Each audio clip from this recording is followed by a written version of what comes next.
So I'm very excited to be here, and I love talking about creativity, design, digital media. I've spent my life, my creative working life doing this. I've always been in the creative field. So I'll talk a little bit about that, how I ended up being where I am, why I never stopped thinking about this topic. It's been on my mind for so many years. I spent the better part of my career running a company called Fad of Design. Has anybody heard of it? And building that company up from a very little company to a very big company. And so I spent a lot of time doing this, going out and talking about the value of design, because I really felt that at the time people didn't understand what creativity could bring to the world. It wasn't just painting a pig. It could bring some huge value. And I spent a lot of time, as does others, doing this. But here's the great thing. It's arrived. Design now is in vogue, right? It's cool. Usually I'm wearing black, but it is kind of the new black. I mean, it's very exciting. People talk about design all the time, which is great, but first we have to talk a little bit about it, what it is. Now, I said this yesterday, so for those of you who were here yesterday, but you can't ever do, in my life, you can't do a presentation about design and not talk about Steve Jobs. Come on. So, Steve said, design is not what it looks and feels like, but how it works, the interaction, how we engage with it. What's the experience? So here's what design is not art. There's visual elements. We want it to look beautiful, but by itself, it's not art, and it's not just this, or even just this, because if it was fashion, I wouldn't look like this. So, but design certainly is not this. Now, how many of you watch Silicon Valley? Oh, Hitor, you're really like one of my favorite shows, largely because in my past life at Frog, I did so much work in Silicon Valley that I'm not exaggerating, I knew every character. Mike Judge is a genius. So this is when they introduced the character of the designer. So this is not what design is, by the way, but let's take a look at this. Hi, Dang. What? I'm Dang. I'm Dang? Dang. What? My name is Dang. Oh my, I'm sorry. What can I do for you? I'm heading the design team that's building the enclosure for the box. It's time for the concept meeting. Concept meeting. Okay. I'm just going to show you a few pictures, and you tell me which ones you like, okay? Okay, sure.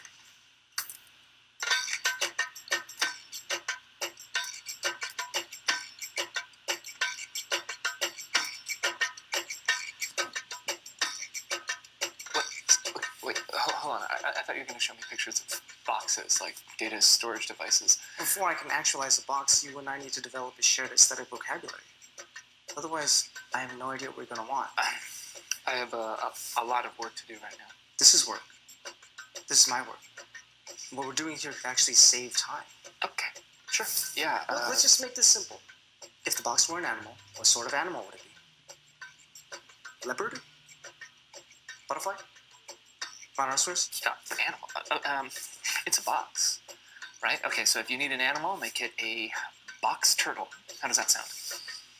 So this is all kind of a joke to you. You know what? I don't really give.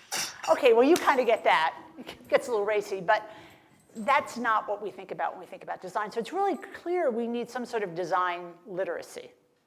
Because I know when I talk about design, I get that question all the time. Well, what kind of design is it?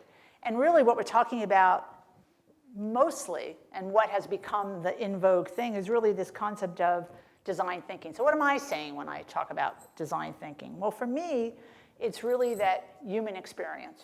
It's diving down, getting the insights from people, understanding people at that very deep personal level.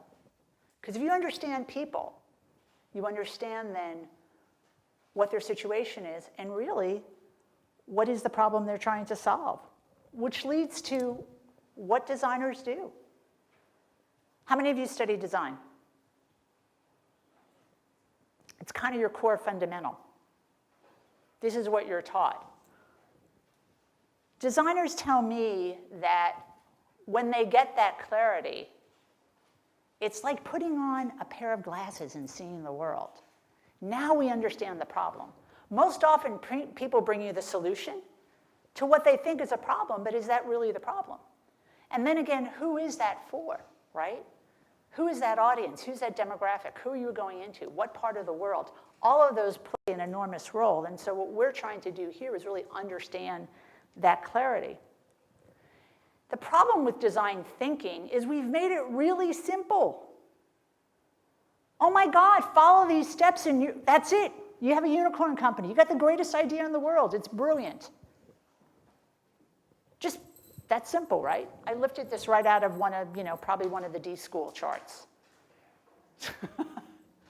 Follow this and you got it. Okay, how many of you have done this? Is that the case? Is it that easy? Not so.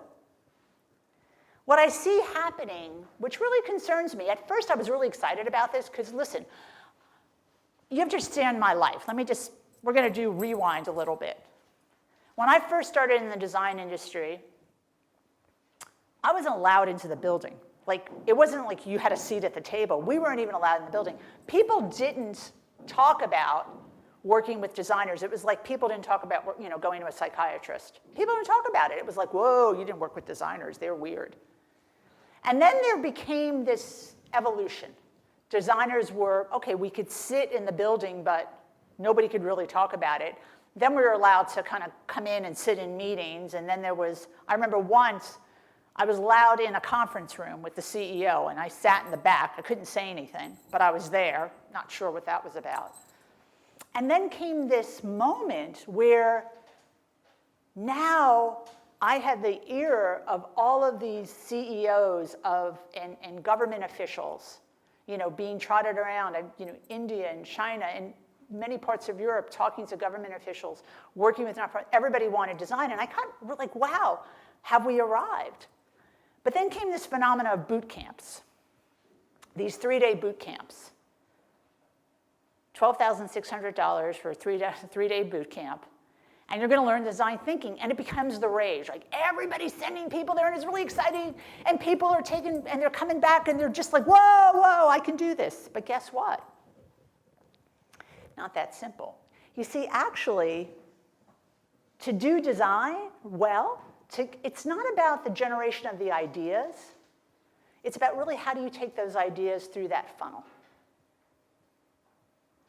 I was talking to a very good friend of mine. He is the head of design for a company called Newell Rubbermaid. So they have about, 40 brands under their umbrella, baby strollers and Rubbermaid and pencil. They have a ton of stuff. And so he thought when he took the job, it was all about creating ideas. And he was thinking, we'll just get more ideas. And when he got there, he said, they had so many ideas, but they didn't know how to choose the ideas to get them through the funnel, to make them come to life, to make them real.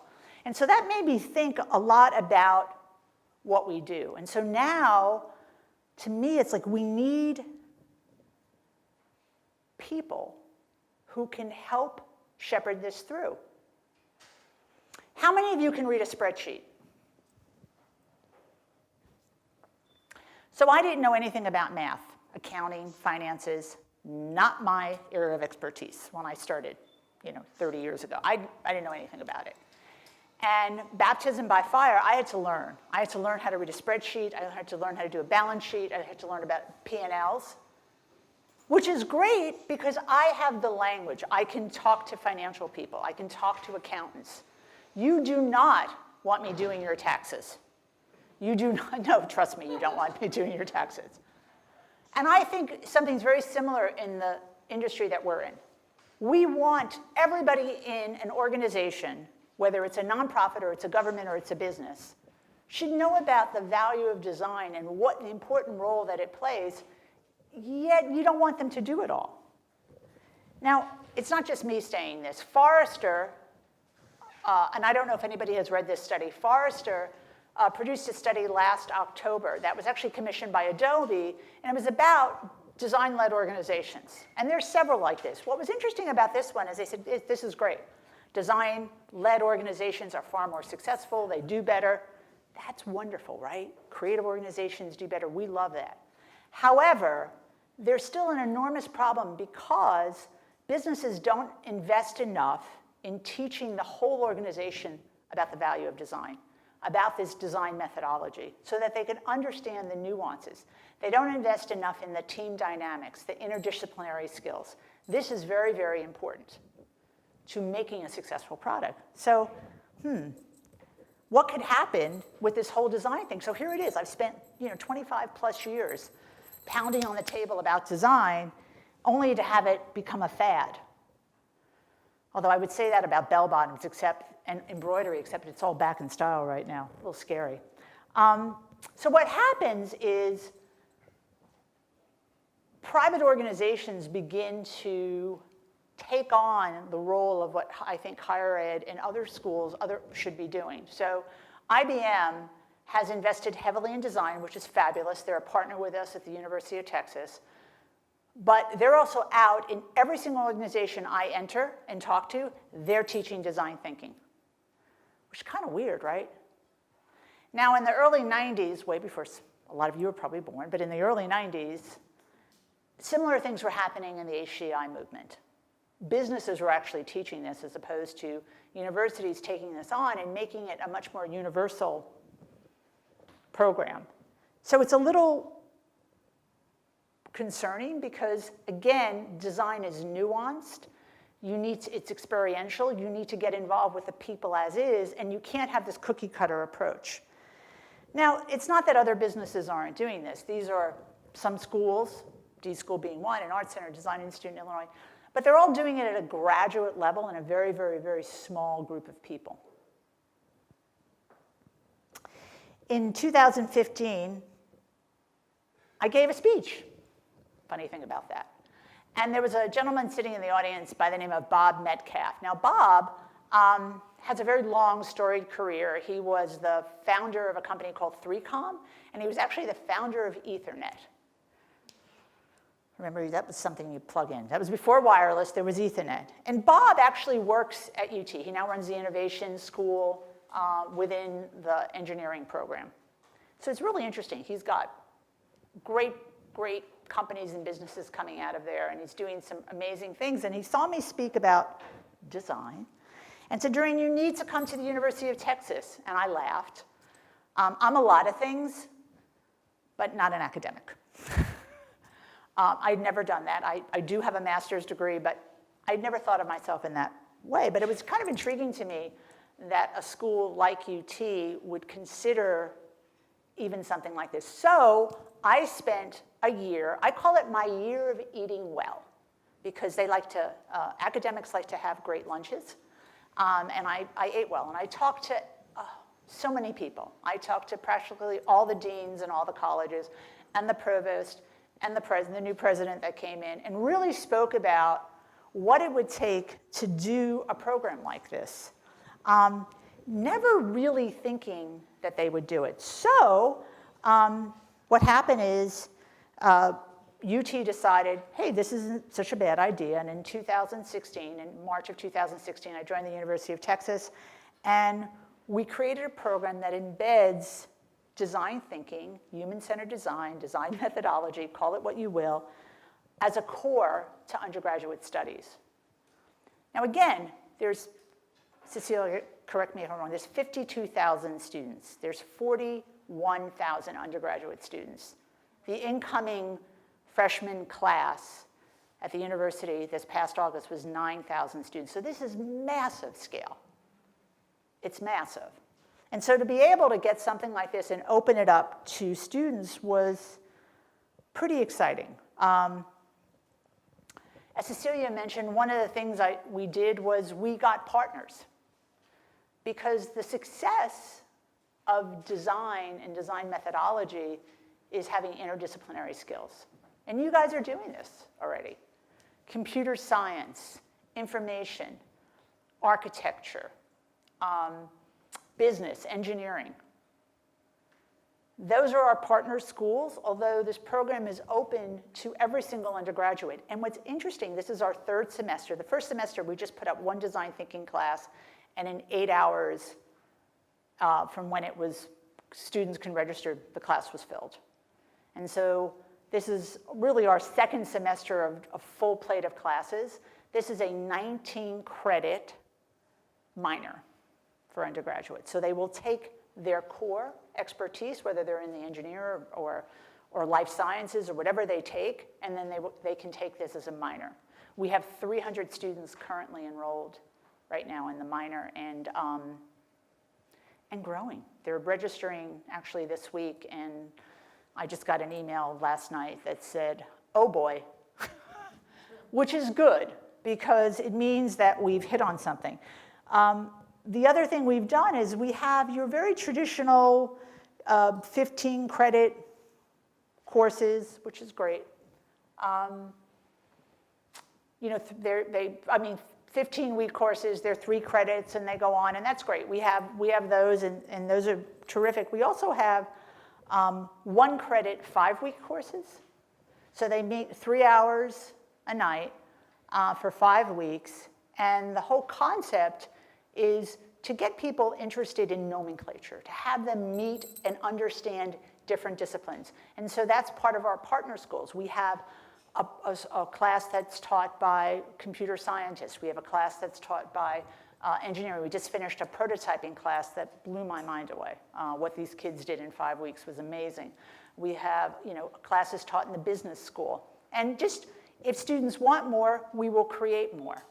The idea of this program is to be very in sync with what is going on in the community. One of the things I did before I joined was, I do research. That's what I do a lot of, insights. In fact, I have a company that does video mobile research because I really believe that understanding people will drive the only way to get a better product or service. And so I did my research, and I talked to businesses and government and nonprofits all over the state of Texas, and I talked to parents, and I talked to students, and I talked to faculty.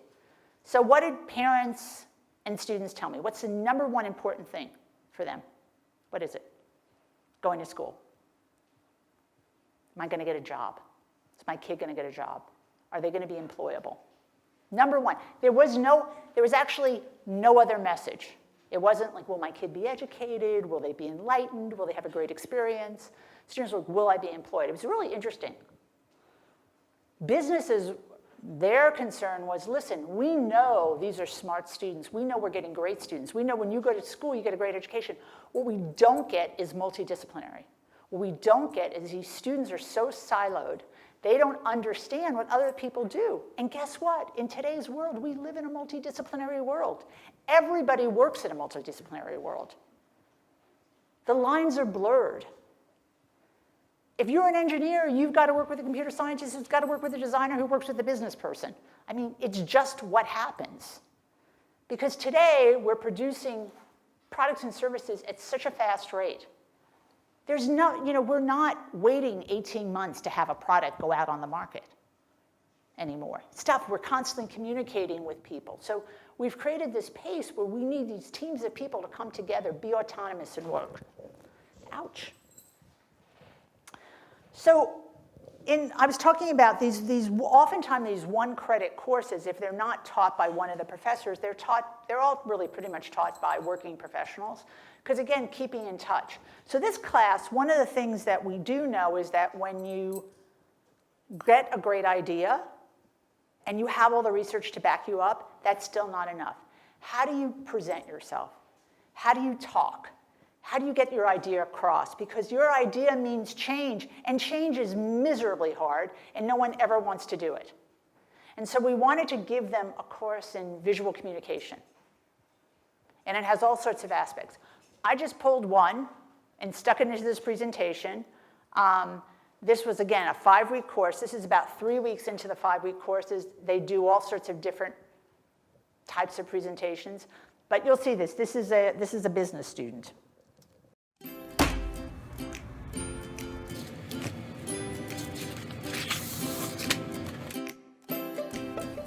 When I was born, I wasn't the cutest baby, but thankfully, I had two loving parents and an older sister that loved me despite the fact that I looked like E.T.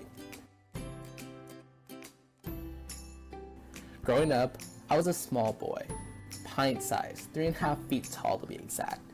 However, although I was a short, pudgy little boy, I had big ideas. I could turn my surrounding into my thoughts and ideas. I could turn the beanbag at my disposal into the perfect seat for my racing pod. When I fit my swimming goggles around my snugly large head, I could place myself in the binary star system, a Tatooine, and be, for the slightest moment, Anakin Skywalker. Although I had a big imagination, growing up, my ideas were not always accepted. At school, when the teacher asked me to sit down and be quiet, I would run around while humming my favorite tune. When the teacher asked me to do math questions, I would instead build trinkets and characters out of the paper. In school, I was constantly told to suppress my creative ideas and follow exactly what I was told. I was seen as a rebellious child. Although my ideas were constrained at school, I luckily had two parents who supported me and gave me an environment where I could express myself. This environment was my parents' furniture manufacturing building. It was filled with a diverse range of materials for my various creative endeavors. Inside, I was a creator with every tool in my toolbox. Cardboard from inside rolls of fabric would turn into the ideal sword against foes. Pillows and leftover memory foam were the equivalent of iron shields. This place was my studio, probably the largest one in which I'll ever set foot in. As I grew older, my knack for creating stuck with me. So my parents signed me up for painting classes, photography classes, and many more. So in high school, I spent every day creating, designing, and making cool projects. When it came time to go to college, I knew I had an interest for creating art and designs. However, over the years, I realized I didn't want to be just the artist or designer. I realized what really excites me is actually bringing a product or an idea to life. Not only the design, but also the marketing, the engineering, and every aspect of the product. I was interested in the bigger picture and wanted to build the next big company, like a Pinterest or an Airbnb. Hence, I came to the University of Texas at Austin to study business to learn to do just that.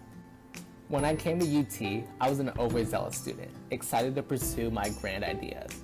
However, once class started, I was struck with a rude awakening. The classes I was taking were boring and did not inspire creativity and individuality. People walked around in business professional and said words like investment banking, management consulting, or leveraging your network. Every day I walked through McCombs, I felt like another cow getting put through a mill. Although I did not want to follow the typical path of a business student, I knew the lessons learned in the classroom were essential in accomplishing my grand plan. However, I needed a creative outlet where I could build and learn. Luckily, when I was having this crisis of not knowing what to do with my life, UT started offering courses that really interested me and were open to everyone. Now, I'm taking courses where I can build my ideas and create visual stories, and that is why I am here.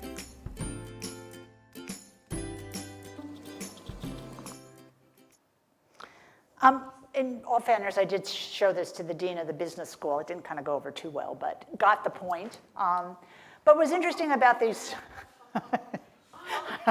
Cecilia's laughing because you know that's like the business school and the engineering school at the University of Texas are kind of iconic gods. You know, they're like pagan gods that we all pray to.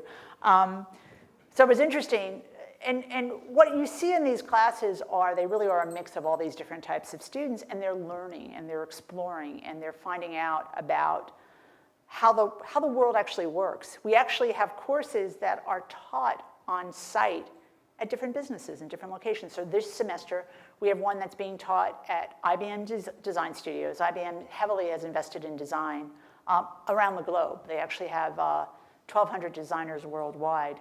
500 of those are actually in Austin. And so they actually teach a course in radical collaboration, and it's giving the students problems that they were actually unable to solve and putting them in the hands of the students to try to see how they will do. And so it's a curated class, and the fact that students had to apply to it. There's 25 students in the class, and they come from all different disciplines, and it's taught by IBM designers. Next semester, we'll have one taught at, it has gone so well, we've increased it. Next semester, we'll have one taught at McKinsey Design. McKinsey's heavily invested in design. We'll have one taught at a big insurance company, USAA, and we'll have one taught by a railroad company, BNSF Railroad, who's really undergoing a dramatic shift, because guess what? Autonomous trucks, they're real. And it's really hurting their business. And so they're having to rethink their business. And so they're really looking to work on that. So it's kind of an interesting way of educating. So what does this all mean? I just want to tell you how this went so well. So again, this is only like the third semester, but really only second semester. So the design division at the University of Texas was started around 1992, and it was placed under the umbrella of the Art and Art History Department. The College of Fine Arts, where this is all housed, had 3 schools: art and art history, theater and dance, and music. But really, unfortunately, the creative education was having declining enrollments, because when children would tell their parents that they were going to go to college to become an actress or an actor or learn to play the oboe, their parents would sob in high-pitched tones and put them into business school, not unlike some of the kids I see almost every day. And so the schools started experimenting in 2014 with other programs. One is the Center for Arts and Entertainment Technology. I think Bruce Pennycook has visited here, who is now the chair of that department. In 2015, in a partnership with the new medical school that they have at the university, they formed a research unit called the Design Institute for Health, which is really looking at solving health problems, particularly to the Central Texas area. I started this program, the Center for Integrated Design, in 2016. And it all went really well. And so they decided in the beginning of the summer, well, actually towards the end of the semester, to start a whole new school. Because maybe it had a little bit to do with this. I kept bringing people research on the creative economy, which clearly worldwide is growing tremendously. It's one of the fastest growing sectors in the world. And I felt like all of these programs that had been developed were really that. They were part of this creative economy. And so the university decided to open a 4th school, which is the School of Design and Creative Technologies. I am now the assistant dean. This gets funnier as the moments go on, because it's like somebody who didn't know anything about academia is now running the school, but it's not unlike running a business. It's okay. And so we started just as the students entered the school. We made the announcement. And one of the first hires I made was an entrepreneur. Again, a woman not unlike myself, who had been in the entrepreneurial industry for many, many years, one of the founders of Vignette. So she's been doing this for a long time, several creative companies, and then has been an investor for the last 20 years, Partners in Capital Factory. Because what I wanted to do in this school was not make everybody an entrepreneur, because everybody can't be an entrepreneur, but give people options and teach creative people about options that they have, and give them the knowledge and the understanding of what is this entrepreneurial world that we're living in? What is this business world? Because they could be more successful, if in fact the creative economy is that. So the School of Design and Creative Technologies under the College of Fine Arts was started. And it's, okay, we're about 7 weeks in? So far, so good. No blow-ups. But what I found doing some of the research I brought to the deans and the provost were pieces that they had found. One was the World Economic Forum wrote an article, did a lot of research, and I'm just going to read some of this because I thought it was interesting. Creative services continue to grow even during the global financial and economic crisis. In fact, it grows faster. And it can grow even more as technology advances. and incomes increase in the emerging economies. Creative services are important as they generate financial returns with minimal production and distribution costs. So what does that do? It helps people escape poverty, and it bolsters this cross-cultural exchange and understanding. That's pretty powerful stuff. So the school is really preparing people in this world where this creative economy, this is an Ernst & Young survey that they did in 2015 about the growing creative economy. And by the way, Portugal has a large one. I did my homework on that. It's because the government has been putting some money behind this. We prepare students to be creative problem solvers and entrepreneurs, but I use that in a loose term because even if you go work in an organization, you have to have entrepreneurial skills. You have to learn how to be autonomous. You have to learn how to make decisions. And we want our students to really understand how that works in the creative economy. When I took over this position, the first thing was Career Services handed me a book, and it was Career Services for Creative People. And they wanted me to edit the copy. And the first paragraph was all about hourly rates, how to charge. And I thought, whoa, whoa, whoa, whoa, whoa, whoa, no, bong. It was nothing about using this creativity. I mean, think about it. Airbnb is started by a designer. Uber's design team is enormous, right? The Facebook design team is enormous. Apple. I mean, these are companies that we admire, maybe not Uber so much, but these are companies that we admire, at least for what they've done, and it's driven by this creativity. So the school is offering this unique curriculum. It embodies this entrepreneurial skills. It embodies creative problem solving, which I think, we talk a lot about this. We talked about it this morning. We talked about it yesterday. I think at about 5th grade, we beat it out of students. And we tell them to take tests, multiple choice, fill in the blanks. And we lose that sense of wonderment and that sense of problem solving. And we teach them that there's right or that there's wrong. And oftentimes, I know in my world, in the world that I live in, there's often no answer. And there's certainly never a right answer. It's the answer you do at that moment, at that time, that makes sense. That's a really hard thing because it's very ambiguous, and that's very hard for a lot of students to understand. But that's the nuance that you live in when you're working out there in the world. And so we need to embody that. By the way, just a little aside, this whole concept of failing fast, wrong. This is my soapbox, I hate that phrase. You don't fail, you learn. You learn. Failure is such a negative connotation. You are learning, and my God, you should be in continuous learning moment until you are dead. And if you think that that's about failure and that you can't change or you can't get more information that will cause you to make a different decision, that will get you nowhere. So take that whole movement of fail fast, blah, blah, blah, blah, and throw it out the window. Always learn. Always be in a learning mode, always be able to change your direction, because that is what makes the difference. You get new information, you find out something that makes sense, and you pivot.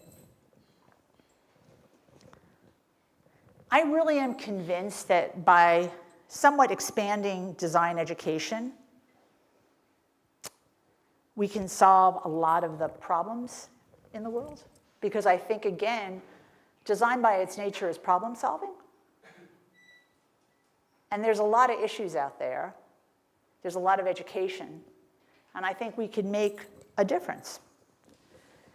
But we need education to emphasize more interdisciplinary working environments. We need to be working with engineers and be working with business people and architects and human health services, whatever. We need to integrate, because we learn a lot from each other.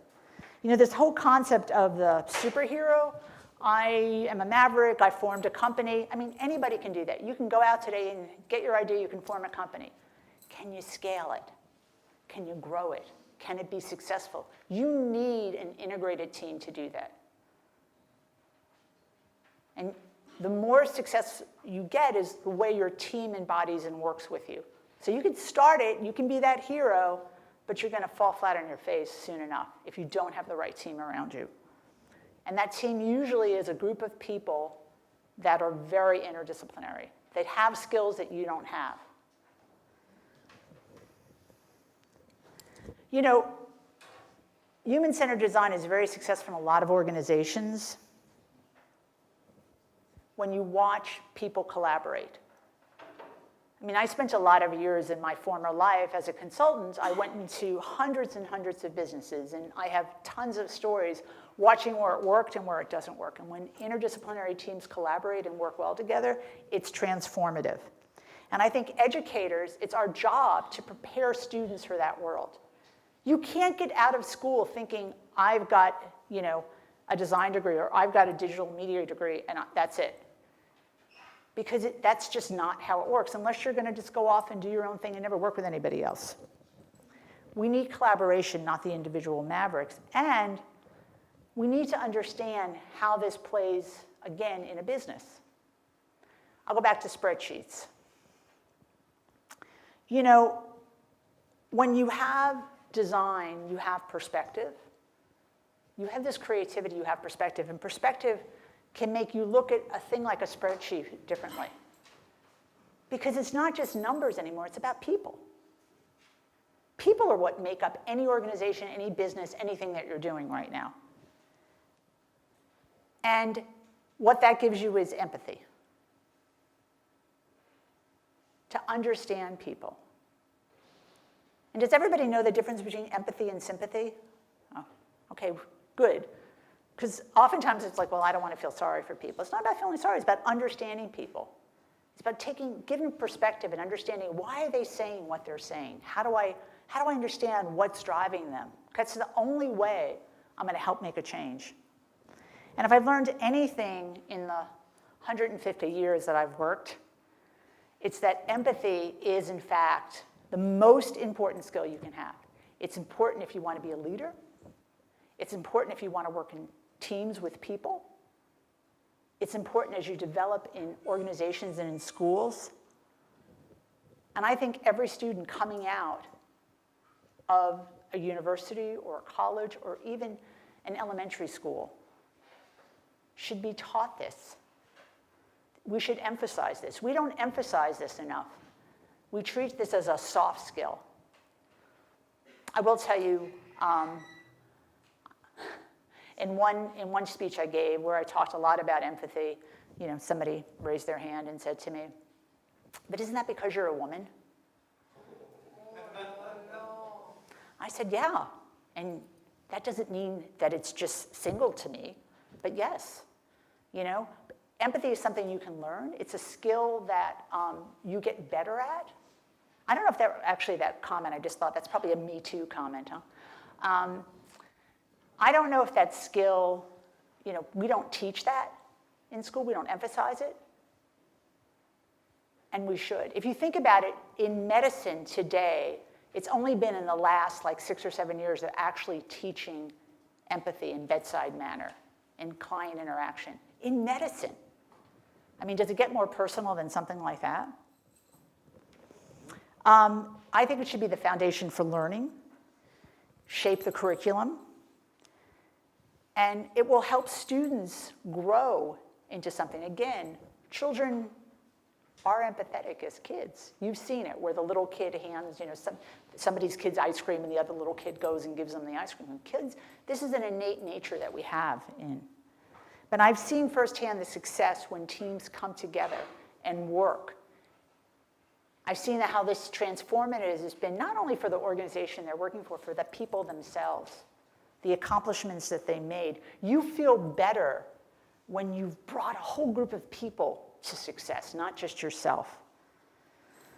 So I say this in many respects, my work, and why I've come full circle to when I am, has really just begun. I'm getting to take the last, you know, many, many, many years of doing this and beginning to now impart some of that knowledge and learn also from the students really how to change the curriculum, infuse design methodology, make sure we have an empathetic curriculum, and hopefully help shape the future going forward. So thank you, and I'm happy to take questions.